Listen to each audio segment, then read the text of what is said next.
One of the things we've been talking about today is this recount.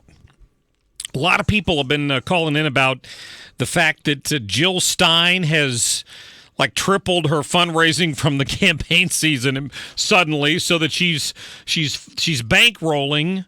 Somebody's bankrolling her to get recounts in all of these states. Wisconsin's just waiting on the check not to bounce, and then she's already started in Pennsylvania, and apparently we'll head to Michigan next. And there's a lot of questions here over how this is going to go, what's behind it, how legit are there complaints, and whether or not it has an impact at all, or does it impact the Electoral College vote, which is coming up later this month. We're not good enough to be joined right now by Hans von Spakovsky from the Heritage Foundation. Hans, how are you, my friend? Hey, I'm doing all right. I'm glad to hear that. Hope you had a good holiday, and we appreciate no shortage of news today, particularly when it comes to this recount issue. Well, that's true, although I have to say I think this is all going to turn out to be much ado about nothing, to quote Shakespeare. They're about to spend a lot of money, go to a lot of effort, and it's not going to make a bit of difference in the outcome of the election. And the reason for this is very clear. Look, Jill Stein has filed a petition asking for a recount in Wisconsin. Wisconsin is going to do it as long as she ponies up the cash, the cost of doing it, because the candidate's responsible for that. But look, Donald Trump won the state by over 1.4 million votes. Jill Stein only got about 30,000 votes in the state. So it could make absolutely no difference whatsoever, certainly in her election, which makes it clear she's a stalking force for the Clinton campaign. Trump beat Clinton by, I think, about the same amount, 30,000 votes. There's no way you can make up that many votes in a recount. Yeah, some votes are bound to change, but not 30,000 votes. Yeah, I wondered why, what would motivate Jill Stein to do this? Somebody suggested, I talked to Jeff Manasso earlier from Fox News Radio. He said that some critics have said she's just doing it as a fundraiser. I mean, do you have any idea, Hans, how she's raised the $6 million that she's brought in so far to fund this? Well, let me tell you, if you check her campaign finance reports at the Federal Election Commission, and I actually did that last night, she only raised about $3 million for her entire presidential campaign. So for the recount, she's raised twice as much. That makes it very clear it's not the people that were supporting her in the presidential campaign that are giving her money. The only source for this kind of funding has to be Democratic donors, people who were representing Hillary Clinton. So they are the ones giving her the money to make a big deal about this and to get her the attention that she wants. So Jeff Manasso also reported to me earlier that by law, these recounts have to be done by, I think he'd said December 13th, before the Electoral College meets. That's right. And in fact, the Wisconsin Elections Commission, and they're the ones that are going to be supervising this, they actually put out a press release today saying that they're working. They're going to work to get this done by the federal deadline of December 13th. Well, that's good.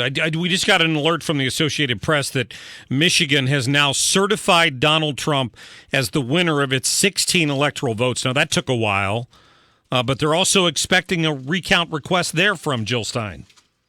Yeah, and there, it's also very true that she got almost no votes. I mean, she got, I think, a little bit over 1% of the votes in Michigan. So again, there's no way that it could make any difference in the election. Similarly, in Pennsylvania, as you know, that's another state where they've talked about it. Look, in Pennsylvania, she only got about 21,000 votes, and I think the difference between Trump and Clinton was 3 times that much. So it's not a matter of them trying to gin up support for the Green Party for the next election cycle, correct? I mean, the number of votes she got wouldn't change enough. It's not going to change enough, but it does get her something that she probably thinks might help her in a future run that she didn't get during the election, which is attention. How many times during the election the past year did anybody mention or did you hear Jill Stein being talked about? Well, only when she found out that she and Gary Johnson wouldn't be on the debate stage But right. you're right. It's rarely. Right, but she's been talked a lot about that. Now, here's the other thing I think that might be going on, and it's this. I think maybe the Democrats are trying to take a lesson from history and the 1824 election. I don't know if you recall, 1824, Andrew Jackson, the Democratic founder of the Democratic Party, he won the national popular vote, but he didn't become president. John Quincy Adams was elected president, went to the House of Representatives for choosing. For the next 4 years, the Democrats pushed this narrative that Andrew Jackson should have been president, that John Quincy Adams did not have a mandate. In fact, he was an illegal president. And it got people so ginned up that 4 years from then, Andrew Jackson sailed into victory. I think Democrats here are trying to do the same thing. They're trying to raise more questions about President Trump, saying that he shouldn't be president because of the national popular vote, because of these other problems. The more they can gin up about that, the more they can push this narrative and use that to oppose him in every policy he puts forward over the next 4 years. Well, but fortunately, though, we're talking to Hans von Spakovsky from the Heritage Foundation. Fortunately, we have Hillary's own words to come back and haunt her. Yeah. He is threatening our democracy. So we just have to remind Hillary, really, but you said that if Trump didn't accept the results, he was threatening democracy. Yeah, that needs to be brought up every time. You hear Democrats talking about how supposedly he's not a legitimate president. Everyone should remember our presidents are not elected based on the national popular vote. They are based on who wins the Electoral College votes in each state. It's worked well for 240 years. It's a good system. Hans, what can you tell us? What history can you give us on electors changing their vote when it comes to the Electoral College from the way their vote should be counted based on their state vote? It's almost never happened. My understanding, after doing a little research on it, is that for the over 200 years that we've been using the system, only about 24 electors have ever changed their vote from the way they pledged to do it, and it has never had any significant effect on the election outcome. So it hardly ever happens. Well, that's good because, maybe it's just the media ginning up that story, but they're talking about how there have been death threats. And I read today that there's an elector in Texas who's going to resign instead of vote for Donald Trump. So the governor down there is just going to appoint another Republican who will vote for Donald Trump in his place. But there's just so many headlines would lead you to believe that somehow there are electors all over the place who are being influenced. Yeah, and let me put this to you and your listeners.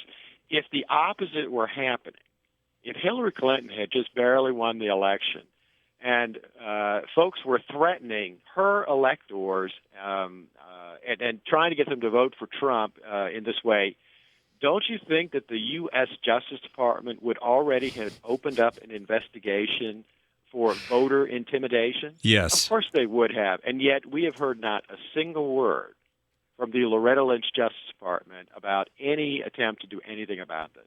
Of course not. No. Hans von Spakovsky with the Heritage Foundation. Listen, I appreciate your time today. You've cleared up a lot of issues for us.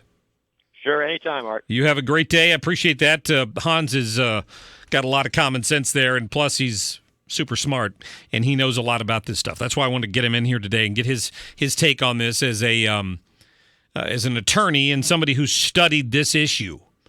And there you've got it from the horse's mouth, so to speak. The electoral vote is going to stand, and basically these recounts are a waste of time.